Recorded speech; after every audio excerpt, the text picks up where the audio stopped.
मित्रों, जैसा कि आप सभी ने देखा होगा कि हिंदू धर्म में जब भी किसी की मृत्यु हो जाती है तब उसके मृत शरीर का अंतिम संस्कार कर दिया जाता है और फिर मृत आत्मा की मुक्ति के लिए मृतक के परिवार वालों के द्वारा उसकी 13वीं भी मनाई जाती है।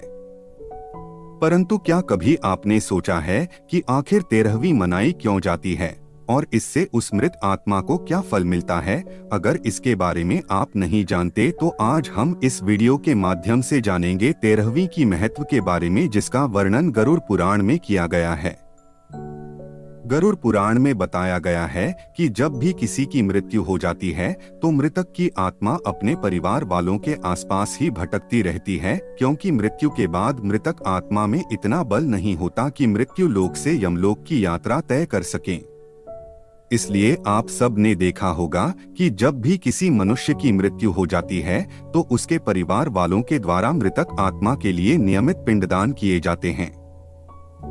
गुरु पुराण के अनुसार मृत्यु के बाद 10 दिनों तक जो मृतक के नियमित पिंड दान किए जाते हैं उससे मृत आत्मा के विभिन्न अंगों का निर्माण होता है और इसी तरह 11वें और 12वें दिन शरीर पर मांस और त्वचा का निर्माण होता है। फिर 13वें दिन यानी कि 13वीं को जब मृतक के नाम से पिंडदान किया जाता है तब उसे इससे ही यमलोक तक यात्रा करने की शक्ति प्राप्त होती है। फिर वे आत्मा यमदूतों के साथ निकल पड़ती है।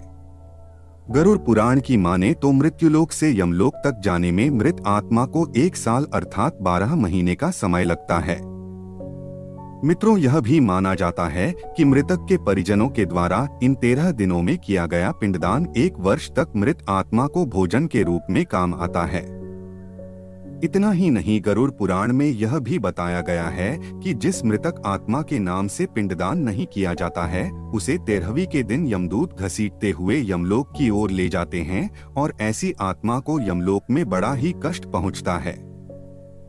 भूखी आत्मा को जब यमदूतों द्वारा घसीटा जाता है तब उसके शरीर के कई अंग छिल जाते हैं और इस बीच भी मृतक के परिवार वालों के द्वारा नियमित पिंड दान या फिर अन्नदान नहीं किया जाता तो उसे पूरे रास्ते में इस तरह के कष्ट सहने पड़ते हैं। परंतु यदि साल भर के अंदर मृत आत्मा के पिंड दान या फिर अन्न दान कर देता है तो फिर उसे यमदूत घसीटना बंद कर देते हैं, क्योंकि पिंड दान से आत्मा में बल आ जाता है और मैं अपने पाव पर यात्रा करना आरंभ कर देते हैं। इसके अलावा गरुड़ पुराण में यह भी बताया गया है कि 13वीं मनुष्य जीवन के 16 संस्कारों में अंतिम संस्कारों का एक अंग है। इसके बिना अंतिम संस्कार की पूर्णता नहीं होती है। गरुड़ पुराण के अनुसार जिस मृत आत्मा के 13वीं की क्रिया नहीं होती है उसे प्रेत योनि से मुक्ति नहीं मिलती है। साथ में यह भी बताया गया है कि 13वीं के दिन कम से कम 13 ब्राह्मणों को भोजन अवश्य कराना चाहिए और यदि मृतक के परिवार वालों की आर्थिक स्थिति अच्छी है तो वो 13 से अधिक ब्राह्मणों को भोजन करा सकते हैं। 13वीं के दिन ब्राह्मणों को भोज करवाने को मृत्यु भोज का नाम दिया गया। गरुड़ पुराण में आगे बताया गया है कि कम से कम 13 ब्राह्मणों को भोजन कराना इसलिए अनिवार्य है ताकि मृत आत्मा को यमलोक की दूरी तय करने में उसे भोजन प्राप्त हो और ये भोजन परिवार वाले अपनी स्थिति के अनुसार करा सकते हैं। क्योंकि गरुड़ पुराण में भगवान विष्णु ने यह भी कहा है कि यदि मृत आत्मा के लिए कर्ज लेकर मृत्यु भोज किया जाए तो ऐसे में आत्मा को पूर्णता मुक्ति नहीं मिलती है। उसे यह देखकर कष्ट होता है कि उसके परिवार वाले उसके श्राद्ध आदि कर्म के लिए कर्ज के तले डूब गए हैं।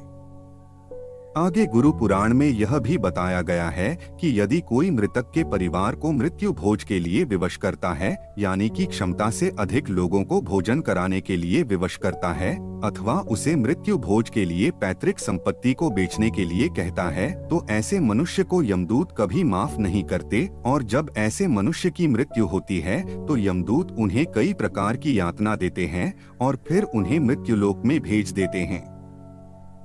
इन सब के अलावा 13वीं के बारे आगे गरुड़ पुराण में बताया गया कि मृत आत्मा के 13वीं होने के बाद परिवार के लोग भी मृतक के लिए शोक करना छोड़ देते हैं, जिसकी वजह से वे लोग शोक मुक्त हो जाते हैं और फिर अपने धर्म कर्म में लग जाते हैं, जिससे जीवन की गति आगे बढ़ने लगती है। तो दोस्तों, आपको ये जानकारी कैसी लगी हमें कमेंट करके जरूर बताएं और वीडियो अंत तक देखने के लिए शुक्रिया।